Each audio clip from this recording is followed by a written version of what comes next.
Good morning, I'm Harley Schlanger from the LaRouche Organization with your daily video update for February 13th, 2023. As we've been talking about for some time, the policies and the intention of the unipolar order to defend their system at all costs is beginning to have a boomerang effect. We're seeing instability emerging everywhere within the governing coalitions in Europe, within NATO, within the United States in terms of the economic situation.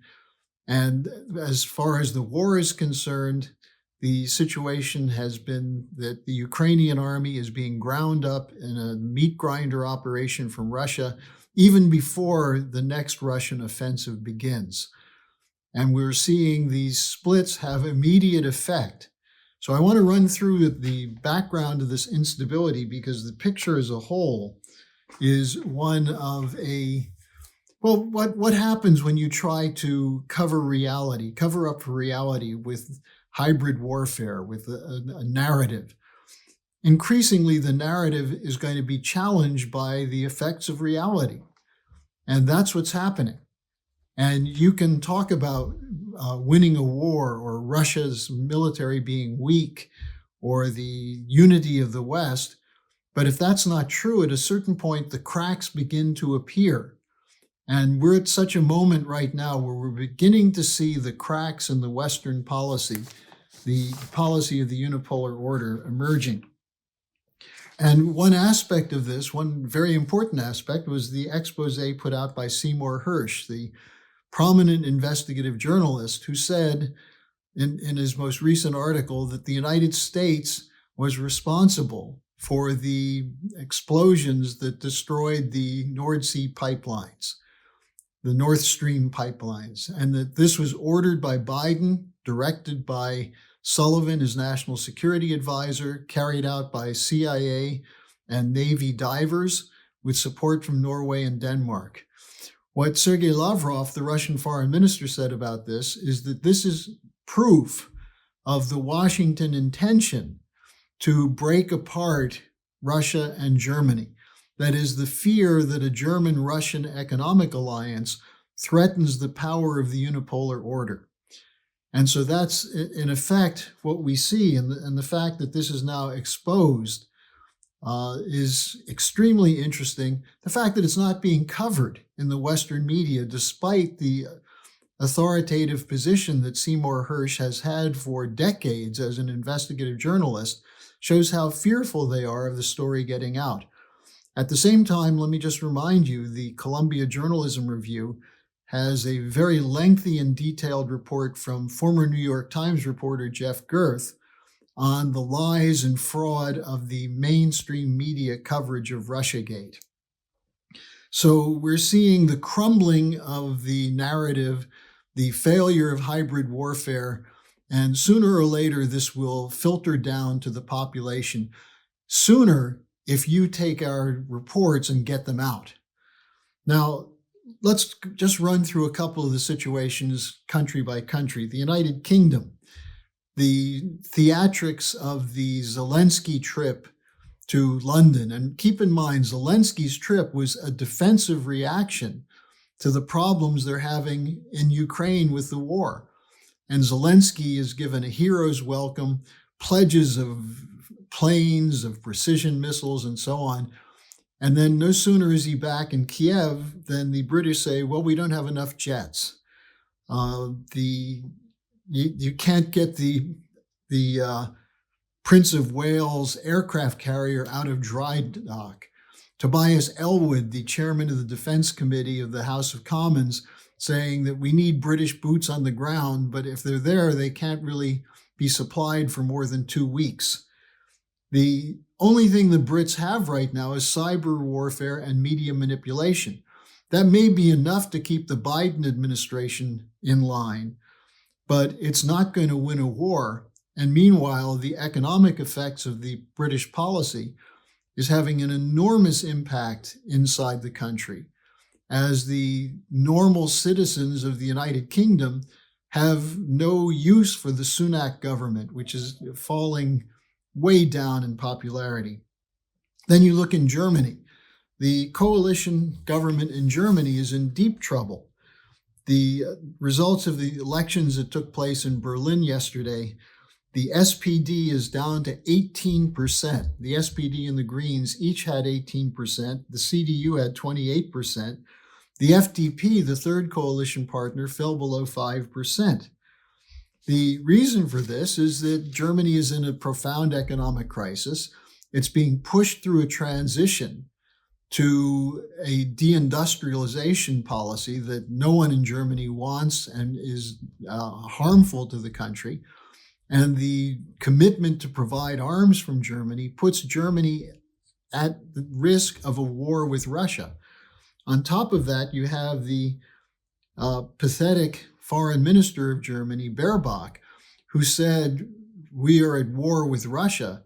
Now she's trying to clarify that. She said that's not really what she meant, but she said her remarks were deliberately misinterpreted by Russian regime's propaganda. Well, she did say there's a war against Russia being conducted by Germany. That wasn't misinterpreted. She shouldn't have said something like that. And so we're seeing a growing potential for the coalition in Germany to crack precisely on this issue of the war. In France, there are growing demonstrations against the Macron government, against the European Union agricultural policy, a very large farm demonstration last week, opposition to the EU energy policy, opposition to Macron's pension reform, and then all of this is merging into an anti-war mobilization. In Italy, you have the Prime Minister Meloni pledged continued support for Ukraine, but Berlusconi, who's one of the three coalition partners, came out and said he wouldn't have met with Zelensky because Zelensky is responsible for the war for not resolving the crisis in eastern Ukraine, where the Ukrainian army continued to kill civilians.